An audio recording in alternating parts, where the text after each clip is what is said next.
విమాన ప్రమాదాలు ఈ మధ్య కాలంలో తరచూ జరుగుతున్నాయి.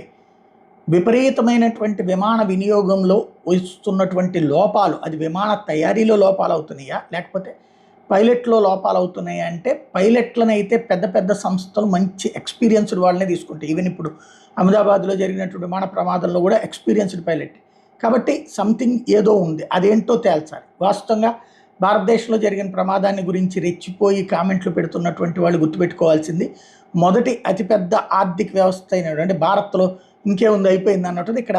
అయితే యుఎస్ఏలో నెల రోజుల్లో జరిగినటువంటి అది అతిపెద్ద ఆర్థిక వ్యవస్థ అయినటువంటి చోట్ల శాన్ డియేగో సిఏలో మే 22, 2025 మొన్ననే, శాన్ డియేగో సిఏలోనే జూన్ 8, 2025 మొన్ననే, టుల్లాహోమా టిఎన్ జూన్ 8, 2025 ఇది అక్కడ జరిగినటువంటిది. కాబట్టి అమెరికాలోనే 3 ప్రమాదాలు చోటు చేసుకున్నాయి.